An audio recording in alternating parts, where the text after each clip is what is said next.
satu perjalanan dalam sebuah kehidupan, demi untuk mengecapi hasrat murni di dalam hati. Usaha dengan doa, masanya akan tiba. Dengan restu ilahi, kelak pasti akan ditemui. Sungkan Auzubillahiminasyaitonirrajim. Bismillahirrahmanirrahim. Assalamualaikum warahmatullahi wabarakatuh. Terima kasih kepada semua yang hadir pada majlis forum kita hari ini, iaitu yang bertajuk Ikhtilat. Ikhtilat secara umumnya pada hari ini menjadi isu yang besar kerana ramainya pergaulan bebas berlaku di sana sini dan berlakunya aktiviti-aktiviti sosial yang amat tidak terkawal. Oleh itu, dengan ini kami daripada JAPIM, iaitu Jabatan Pendidikan Islam di IPG KBM, telah membuat satu forum bertajuk Ikhtilat. Bersama saya hari ini Saudara Muhammad Mirza Danish bin Zainal, saya sebagai moderator anda, dan di sebelah kanan saya panel pertama kita hari ini Dr. Iqbal, dan panel kedua kita ialah Dr. Haziq. Okey.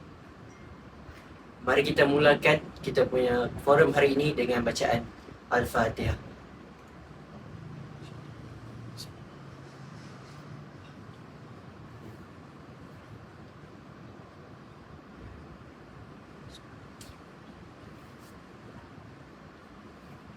Amin amin ya rabbal alamin. Okey. Soalan pertama kita pada hari ini akan bermula dengan panel pertama kita, iaitu saudara Dr. Iqbal Masrullah. Doktor, soalan pertama kita pada hari ini ialah, apakah ikhtilat itu haram? Silakan doktor. Assalamualaikum warahmatullahi wabarakatuh. Terima kasih kepada saudara moderator kita. Baik, merujuk pada soalan tadi adalah, adakah ikhtilat itu haram? Jadi apabila kita bercerita tentang ikhtilat ni, saya akan terangkan dulu lah ikhtilat tu apa. Ikhtilat tu daripada segi bahasa, maksud mencampurkan. Tapi dalam istilah kita ikhtilat dia bincangkan ni, mencampurkan apabila pergaulan mencampur antara lelaki dan perempuan yang bukan mahram, ajnabi. Jadi bila berkata pada hukum ikhtilat ni, dia boleh menjadi harus dan menjadi haram. Ikhtilat ni dibolehkan apabila seseorang mempunyai hajat atau kerana terpaksa ataupun darurat. Jadi kita akan bincangkan apa yang mula-mula, iaitu apabila kita ada darurat. Contohnya macam ketika untuk menerima rawatan, diharuskan bagi doktor lelaki untuk merawat doktor perempuan dan sebaliknya. Selain itu, banyak juga contoh lain. Tapi seterusnya kita terus pada faktor kedua, iaitu diharuskan bila mempunyai hajat. Hajat ni banyak contohnya. Contohnya seperti urusan jual beli. Dalam Islam dibenarkan oleh syarak harus bagi wanita bercampur dengan lelaki semasa berjual beli atau melakukan tawar menawar. Selain itu, ikhtilat kerana melakukan kerja kehakiman. Wanita harus mempunyai hakim dalam perkara selain hudud di sisi Hanafiah dan dalam semua perkara di sisi Jadi sudah termaklum kerja seperti ni perlu ada pergaulan lah antara lelaki dan perempuan. Contohnya lelaki perlu paksa menjadi saksi untuk perempuan. Jadi dalam hal ni pergaulan ikhtilat tu diharuskan. Selain tu, terdapat juga ikhtilat kerana melayan tetamu. Jadi bila tetamu datang, contohnya tetamu lelaki datang, isteri pada tuan rumah tersebut diharuskan untuk melayan tetamu tersebut lah bersama suaminya. Maksudnya dengan ditemani suami tidak menimbulkan fitnah. Okay. Jadi dengan tu dah saya kira menjawab soalan lah soalan saya. Jadi hukum ihtilat ni adalah berdasarkan tujuan kita. Contohnya macam tadi jelaskan hukum haram bila pergaulan lelaki dan perempuan tu tak ada sebab yang kurang. Contohnya untuk berbual kosong, tu tak boleh. Seeloknya kita elakkan. Contohnya macam situasi kita pergi keluar tempat orang ramai, contohnya macam dekat pasar ke mana, kita akan dapati akan ada pergaulan lelaki dan perempuan dekat tempat tu ramai. Jadi kita sebagai orang beriman, kita kena elak lah seeloknya. Bukan elak tempat tu kita boleh pergi, tapi kita bukanlah macam orang kafir. Jadi kita contohnya macam nampak perempuan dan tak menutup aurat, jadi kita tundukkan pandangan kita lah. Itu salah satu cara untuk kita jaga ihtilat kita dekat tempat ramai ni. Selain tu contoh macam kawan ke, kita nak pergi keluar, walaupun kita pancap tu kawan saja, tetap tak boleh walaupun kita tak ada, sebab kita tak ada urusan yang apa membolehkan kita berihtilat. Contohnya kita pergi makan bersama ke puasa sama-sama dengan lelaki perempuan, walaupun tak ada, walaupun dia itu makan ke puasa, tapi kita kena elakkanlah seeloknya perkara tersebut. Jadi itu saja dari saya. Terima kasih. Terima kasih kepada Dr. Iqbal kerana menjawab persoalan kita pada hari ini. Alhamdulillah. Maka terjawablah soalan tentang apakah itu ihtilat dan sebuah sedikit tentang ihtilat. Okey. Kita akan mulakan dengan soalan daripada para penonton kita pada hari ini.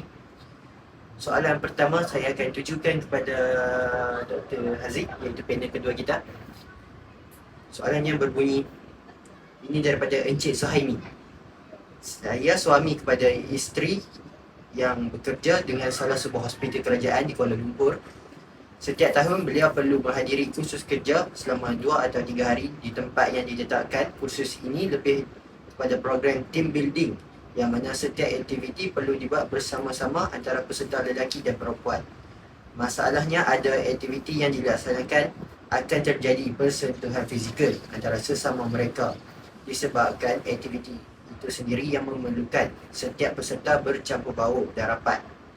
Aktiviti di kolam atau sungai juga dilakukan bersama semasa berada di dalam air.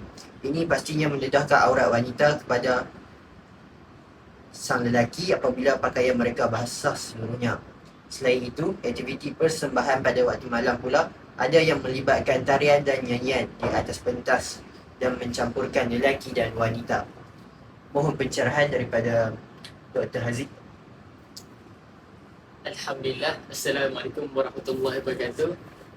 Terima kasih kepada moderator kita pada hari ini, Saudara Mirza, dan panel yang pertama iaitu Dr. Iqbal. Dulu saya ingin mengucapkan ribuan terima kasih kepada pengajar kerana telah menjemput saya pada hari ini untuk membincangkan tentang apa itu ihtilat. Okey, pertamanya Alhamdulillah, segala puji kepada Allah semesta alam. Selawat dan salam ke atas Nabi Muhammad SAW serta keluarga baginda, dan kepada pengikut jejak langkah baginda SAW hingga ke hari kiamat. Terlebih dahulu, apa itu ihtilat? Apa yang kita tahu, ihtilat itu ialah pergaulan bebas antara lelaki dan perempuan ajnabi. Oleh itu, ihtilat ini didefinisikan sebagai pergaulan wanita dengan lelaki, iaitu pertemuan sebahagian daripada mereka antara satu sama lain yang bukan mahram. Oleh itu, kita jelas wanita dan lelaki ini bertemu dalam sesuatu situasi tanpa sebarang hubungan yang sah. Dan kebiasaannya, ihtilat ini juga kita boleh gambarkan apabila pertemuan antara ajnabi yang bukan mahram antara lelaki dan perempuan tanpa sesuatu urusan, tetapi mereka tetap melakukan pertemuan tersebut tanpa rasa bersalah. Oleh itu, sebagai seorang Muslim dan sebagai seorang yang beriman, kita mestilah tahu dan menjaga ikhtilat, kerana perkara ini jelas dilarang dalam Islam dan Islam sangat menuntut agamanya dan penganut agamanya untuk menjaga ikhtilat. Kerana dalam surah Al-Isra ayat 32, wala taqrabuz zina innahu kana fahishatan wa sa'at sabila. Dan maksudnya, dan janganlah kamu mendekati zina, sesungguhnya zina itu adalah satu perbuatan yang keji dan jalan yang jahat. Surah Al-Isra ayat 32. Oleh itu, jelas-jelas perkara ini sangat dilarang dalam Islam dan sangat dikeji oleh Allah Subhanahu wa taala. Oleh itu, sebagai pengakhirannya, sebagai seorang muslim dan muslimin yang beriman kepada Allah Subhanahu wa taala, kita haruslah menjaga iman kita sebagai seorang muslim dan jagalah ikhtilat, kerana seorang yang muslim yang betul-betul beriman akan sentiasa menjaga ikhtilat walau di mana saja dia berada. Itu saja daripada saya. Sekian, terima kasih. Terima kasih kepada Dr. Haziq kerana menjawab persoalan daripada Encik Suhaimi tersebut. Sama kita lagi dengan panel pertama kita, iaitu Dr. Iqbal. Ini ada soalan daripada Encik Razak pula. Saya ada satu kemusykilan. Adakah dibenarkan seseorang perempuan menaiki lift bersama seorang lelaki ajnabi secara berdua-duaan? Situasi ini berlaku pada diri saya. Saya bekerja di sebuah syarikat dan pejabat saya di tingkat 13. Mohon pencerahan. Okey. Baik, sekarang puji bagi Allah SWT. Okey, menurut pada soalan ni, saya akan mulakan dengan hadis Nabi yang berbunyi, maksudnya tidak boleh seorang lelaki itu berdua-duaan dengan seorang perempuan, melainkan bersama-sama dengan perempuan itu mahramnya. Hadis riwayat Muslim. Okey, hadis ni menjelaskan bahawa perbuatan baharuat, iaitu apabila lelaki dan perempuan berdua-duaan, antara yang bukan mahram adalah sesuatu yang dilarang lah pada agama. Okey, berbalik pada soalan yang ditanyakan, perkara ni berkait rapat tentang hukum baharuat antara lelaki dan perempuan bukan mahram. Jadi sebelum tu, saya akan bahaskan pada berlanjut untuk mendapatkan maklumat tambahan lah. Okey. Jadi pertama kita kena tahu dulu hukum baharuat. Jadi Imam An-Nawawi ketika mensyarahkan hadis di atas, hadis yang saya sebut tadi, dia ada cakap iaitu, janganlah seseorang lelaki itu duduk berdua-duaan dengan seorang perempuan melainkan bersama-samanya mahramnya. Dan sekiranya seorang lelaki ajnabi itu berhalwat bersama-sama dengan wanita ajnabiyah daripada orang ketiga, maka perbuatan itu adalah haram secara sepakat para ulama.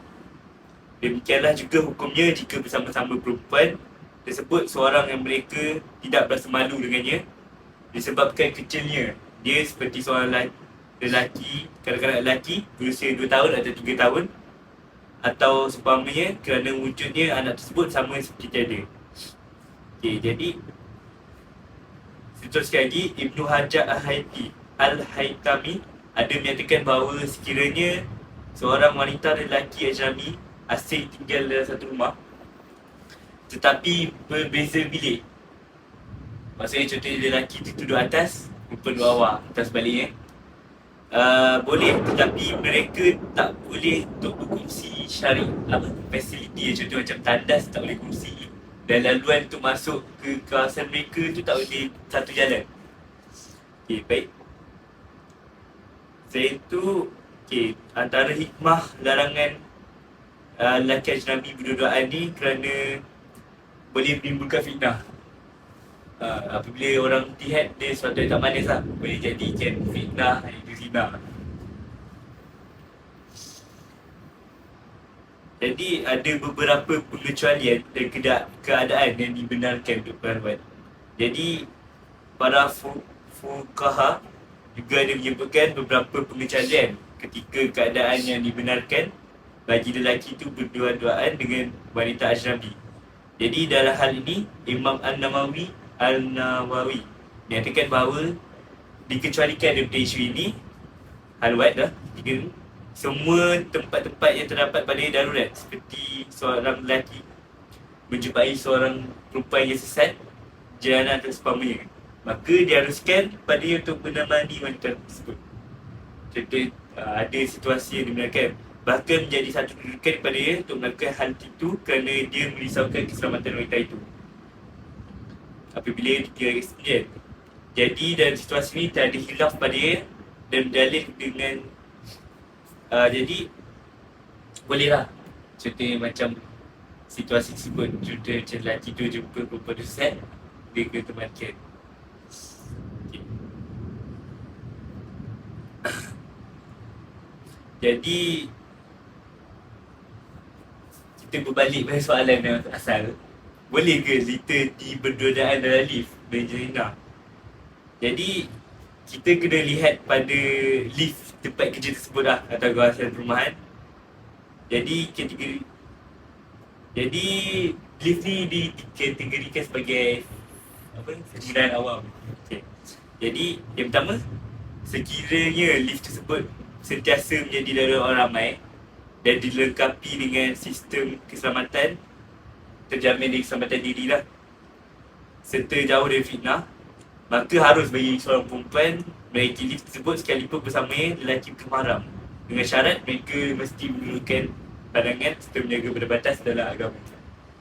Jadi yang kedua, sekiranya lift tersebut berada di tempat yang sunyi dan tidak menjadi laluan tamu orang ramai dan terdedah pada bahaya yang boleh menimbulkan fitnah, maka tak boleh untuk sama-sama berhalwat dalam lift tersebut. Jadi jika secara konklusi jika lift tersebut ada tempat orang ramai, maka contoh macam dalam lift dalam mall, dalam pusat berbela, maka tempat tu memang ramai orang dan memang tak jadi fitnah, tak ada CCTV sebagainya, maka haruslah perempuan atau lelaki tu masuk jika ada orang yang berbeza agama, yang berbeza jantina, yang berbeza jantina untuk masuk dalam tu kerana tak menimbulkan fitnah. Tapi jika lift tersebut lift yang berada tempat yang sunyi yang orang jarang guna, jadi dia elakkan dan dia tak boleh lah diharapkan masuk, dia akan jatuh ke mahlwat itu dosa. Okay, itu saja daripada saya. Harap menjawab soalan. Terima kasih. Terima kasih kepada Dr. Iqbal kerana menjawab soalan daripada Encik Razak sebentar tadi. Okey, dengan itu kita dapat lihat persoalan Encik Razak telah terjawab. Semoga lepas ni dia beranilah untuk gunakan lift di tempat kerjanya. Betul. Okey. Seterusnya kita akan bersambung lagi dengan soalan yang ketiga kita pada hari ini. Dan soalan itu akan ditujukan kepada panel kedua kita pula. Kembali kepada panel kedua, iaitu Dr. Hafizin Haziq. Okay. Soalan ini daripada pelajar saya sendiri di IPC ini. Dia bertanya tentang, saya ingin bertanya tentang hukum saya berkomunikasi dengan bukan mahram saya melalui internet, sama ada berchatting atau berbual melalui Facebook, email dan sebagainya. Sebab pelajar saya ini seorang pelajar IPT, jadi banyak menggunakan media massa untuk berhubung dengan orang lain. Jadi mohon pencerahan daripada Dr. Hafizin Haziq. Alhamdulillah, saya akan menjawab pertanyaan ini. Bagus untuk soalan ini kerana di era ini kita tidak dapat elakkan untuk berkomunikasi dengan bukan ajnabi kerana kita berada di institusi yang diduduki oleh kedua-dua jantina, iaitu perempuan dan lelaki. Okey. Pertama adalah hukum bicara dengan lawan jenis yang bukan mahram, itu adalah haram seperti yang kita tahu. Tetapi pada asalnya bicara antara lelaki dan perempuan yang bukan mahram tidak dilarang apabila perbicaraan itu memenuhi syarat-syarat yang sudah ditentukan oleh syarak, seperti perbicaraan yang mengundang pada kebaikan seperti melakukan kerja, melakukan tutorial dan membawa kepada adab-adab kesempatan seperti penggunaan yang baiklah. dan tidak menyebabkan fitnah pada diri seseorang itu sendiri. Begitu juga jika hal yang penting atau berhajat, umpamanya hal-hal jual beli, kebakaran, sakit ataupun sebagainya. Dalam sejarah Islam juga terbukti bahawa isteri-isteri Nabi juga pernah berbicara dengan para sahabat ketika menjawab pertanyaan yang mereka ajukan tentang hukum agama. Bahkan ada antara isteri Nabi yang pernah menjadi guru kepada para sahabat selepas wafatnya baginda Sayyidatina Aisyah radhiyallahu anha. Perkara ini juga dijelaskan dalam Al-Quran seperti mana Allah Subhanahu wa taala berfirman dalam surah Al-Ahzab ayat 32, kerana itu janganlah kamu isteri-isteri Rasulullah SAW tunduk, iaitu melembutkan suara dalam berbicara sehingga orang yang hatinya tertarik kepadanya, tetapi ucapkanlah perkataan yang baik. Perkataan ini Imam Al-Qurtubi mentafsirkan perkataan taqdana, tunduk, dalam ayat di atas dengan arti lainul qaul, iaitu melembutkan suara yang memberikan rasa ikatan dalam hati.